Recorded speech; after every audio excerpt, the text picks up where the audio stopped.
گەورەی هەبوو لە سەرکرانەوەی نێودەوڵەتی بەسەر بزوتنەوەی ئیسلامی و هەروەها ناساندنی کێشەی کورد. بەشداری مامۆستا و هاوڕێکانی لە کۆنگرەی جیهانی بۆ کۆمەڵی ئیسلامیەکان لە تورکیا لەسەر بانگێشتی پرۆفیسۆر نەجمەدین ئەربەکان ڕەحمەتی خوای لێبێ. کۆنگرەی ئەو ساڵە بە ئامادەبوونی سەدان کەسایەتی کە لە 52 دەوڵەتی جیاواز و حیزب و ڕێکخراوی ئیسلامی لە ئەستانبوڵ بەسرا مامۆستا مەلا عوسمان وتەی کوردستانی لەو کۆنگرەیەدا پێشکەش کرد. مامۆستا مەلا عوسمان ڕەحمەتی خوای لێبێ ژیانی هەموو بەرەکەت بوو بۆ کار و بانگەوازی ئیسلامی. ئەم زاتە گەورە شارەزاییەکی مەزنی لە مەسەلە شەرعیەکانی تێگەیشتن لە قورئان و شەرحی فەرمودەکانی پێغەمبەر هەبوو، لەگەڵ ئەوەشدا کە زۆر سەرقاڵی کاری کۆمەڵایەتی و سیاسی بووە، بەڵام خاوەنی چەندان بەرهەمی گەورەیە کە لە دوای خۆی بوونە سەدەقەی جاریە بۆی گرنگترینیان تەفسیرەکەیەتی. عنوانێکم تەقدیم کرد بە ناوی الشێخ عوسمان عەبدولعەزیز ومنهجه في التفسير کە هەم لەسەر ژیانی مامۆستا بنووسم هەر لەسەر تەفسیرەکەیشی بنووسم، و ئەو لیژنەیەک هەیە کە لەناو کولیەکە پێڵن لیژنەی سەمینار شتەکەم لەگەڵا تەڕحکردن کە ئەمە زانایەکی زۆر گەورەی کووردە و ئەم مامۆستا بەڕێزا بێژگەلەوەی کە لە ڕووی زانست و زانیاریەوە خزمەتێکی زۆری هەیە، لە ڕووی داعوەوە خزمەتێکی زۆری هەیە، لە ڕووی سەحوەی ئیسلامیەوە خزمەتێکی زۆری هەیە، تەفسیرێکی زۆر گەورەیشی هەیە بە ناوی تەفسیری قورئانی پیرۆز کە لە 15 بەرگا خۆی دەبینێتەوە کە تەفسیرێکی زۆر پوخت و جوانە. بۆیە یەکسەر هەر لەو شوێنەیە موافقەتیان لەسەر یەکەم ناوەکە کرد کە ئەوە ببێ بە عنوانی ڕساڵەی ماجستێرەکەم و هەروەها داوایشیان کرد کە خطەیەک بنووسم هەر لەویهای یەکسەر پلانێکی پشکۆلەم نووسی خطەیەک و وەلیژنەکە هەموو موافقەتیان لەسەر کرد. وێ بەڕاستی بەندە لەسەر نووسینی ژیانی مامۆستا مەلا عوسمان زۆر ماندوو بووم، چونکە شتێکە لەسەر حیاتی مامۆستا ببێ بە نووسین زۆر کەم بوو. نزیک بوونەوە لە مەرگ. من المؤمنين رجال صدقوا ما عاهدوا الله عليه فمنهم من قضى نحبه ومنهم من ينتظر وما بدلوا تبديلا. مامۆستا مەلا عوسمان ڕەحمەتی خوای لێبێ چونکە لەسەر سونەت و پابەندبوون بە بنەما شەرعیەکان تەنانەت لە خواردن و خەویشدا ئەژیا، خاوەنی لاشەیەکی ساغ و ڕێک و پێک بوو، هەر کەس بیدیایە بڕوای نەئەکرد کە تەمەنی زۆر بێت. کۆتا گەشتی لە دەی 1999 کە بڕیار بوو لە مانگی 4دا بچێ بۆ دەرەوەی وڵات کە ئەو کات جەنابیان لە هەولێری پایتەختی هەرێمی کوردستان ئەژیا، بەڵام لەبەر هەر هۆکارێک بێت نەیتوانی لە کاتی خۆیدا ئەو سەفەرە بکە. دوای ماوەیەک لەگەڵ ئیبراهیم و عەبدوڕەحمانی کوڕیدا بەڕێکەوتن بەرەو سووریا و لە شاری دیمەشق نیشتەجێ بوون. هەڵبەت لەوێ و لەو میوانخانەی تیایدا مابوونەوە ئازارێک لە سینەیدا دروست ئەبێت و بە زەحمەت هەناسەی بۆ ئەدرێ، بەڵام شەرم و حەیا و قورسی کەسایەتی وای لێ کردبوو کە چۆک بۆ نەخۆشیەکە دانەدات و تەنانەت لەو ساتە وەختەشدا بەردەوام بووە لەسەر شەونێژ و قیام اللەیل. دوای وەفاتی ئەو زانا گەورەیە لە دیمەشقی پایتەختی سووریا ئێوارەی 1999 کە ژاوەی تەرمەکەی گەیشتە شاری هەولێر و لەلایەن کەسایەتیە سیاسی و ئیداریەکانی حکومەت و لایەنە سیاسیەکانەوە پێشوازی لێکرا.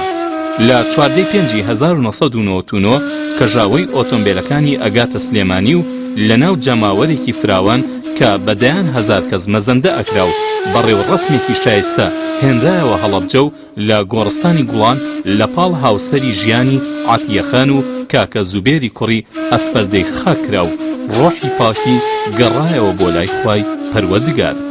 ڕەحمەتی خوا لە ڕۆحی مامۆستا مەلا عوسمان کە تێکڕای تەمەنی بۆ خزمەتی ئاین و نەتەوەکەی بەخت کرد. ئیرادەی خوا لە سووریا شەو هەتا هەڵسا بوو بۆ نوێژ هەستی کرد بوو بە سنگیاشەی. من هێشتا ئەو کاتە کاکەشم بوو، من بووم دوو برادری کرد لە ماڵی زاوایەکمان بووین لەوێ،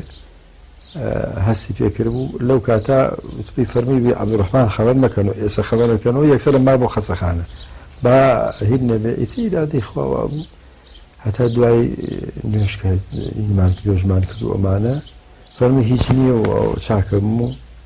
ئێتر ئێمەش نەمانزانی، یعنی نەماندی بوو شتێکی خراپ پێیەوە، ناڕەحەت و دڵنیاش بووم لەوەی کە باشتی ترسناکی نییە. ئێدەی خواوای لێ هات لە ئینێکا فەرمی وەڵا دکتۆرێکی خۆمان هەبوو فەرمی دەی بهێنە کە فەرمی بهێنە مش زاریمە قەت باوەکم هیمەتی وا نەبوو مانایە شتێکی قورس هەیە چووم من تا چووم ئەو لە شوێنێکی کەوە کاوی لوقمانی حاج حوسێن ئەو پێکەوە چوین تا ئەو دکتۆرەکە لە شوێنێکی کەوە هاتبوو وەڵا ئیتر ئێمە فرێ نەکەوتین فەوتی کردبوو تا گەڕاینەوە لە خەستەخانە بوو طبعا کە ئەو واقع گەورەیە بوو لە ڕاستیە سەدمەیەکی گەورە بوو بۆ هەموو لایەک جەنابی کاک مەسعود لێرەوە ئیعلانی فەوتەکەی کرد لە بەڕەسمەند لە کوردستانەوە و سێ ڕۆژ ئیعلانی ینی ئازاداری گشتی کرد بۆ کوردستان و ئەوانە ئیتر لە سەفارات و لە دەوڵەتاتی هەموو دنیاوە تا سعودی و جێگەکانی کەەوە تەلەفۆنیان بۆ ئێمە کرد کە لەوێ بووین یعنی باوەڕیان ناکرد چونکە شتەکە هەرچەند مردن حەقە بەڵام شتەکە کوت و پڕ و مامەسە شتێکی وایی هین نەبوو. قوربان من لە هەڵەبجە بووم مەسئولی دادگا هەڵەبجە بووم لە پڕکە هەواڵیان دامێ لە ئەوڕۆ وە منەزانی ئەوە چون خەبەری نەخۆشی ئەوم نەبیستبوو وەم زانی کێکی ترە بەڵام کە خەبەرەکان دانی ئیتر ئێمە چوین بە ئیستیقبالی جەنازەکەیەوە ڕۆیشتین چوین تا سەر ئاوەکەی خاپوور لەوێ جەماعەتێکی فراوان لە سووریەوە هێناوە هاتوون لە خزمەتیا و هێنایانە سەر ئاوەکە و ئێمە لەوێ جەنازەکەمان وەرگرت و ئەو جەماعەتێکە لەوێ تەشریفیان هێنا بوو بازێکیان گەڕانەوە و بازێک سیفەتی مامۆستا مەلا عوسمان باس کرد و لە خزمەتی جەنازەکان هاتینەوە هەولێر شەو لە هەولێر ماینەوە و ئیتر بەیانی جەنازەکەمان هێناوە بۆ هەڵەبجە دەفنمان کرد لە هەڵەبجە. وەسیەتیشم بۆ هەموو برایەکی خۆشەویست ئەوەیە کە مامۆستا بەڕاستی ئەشێت بۆ ئەوەی سمبولێ بێ بۆ هەموو موسڵمانانی بەتایبەتی کوردەواری خۆمان کە لە نزیک و ئەیناسونیا دەمواس و سیرەت و بەسەهاتیان بیستووە ئێمە بیکەین بە نمونەیە یەکەم بۆ نزیک بوونەوە و تەواصل لە بینی یەکتریە و بۆ یەکتری بژین خەمی یەکتری بخۆین دوعای خێر بۆ یەکتری بکەین و هەروەها یەکریزی موسڵمانان پارێزین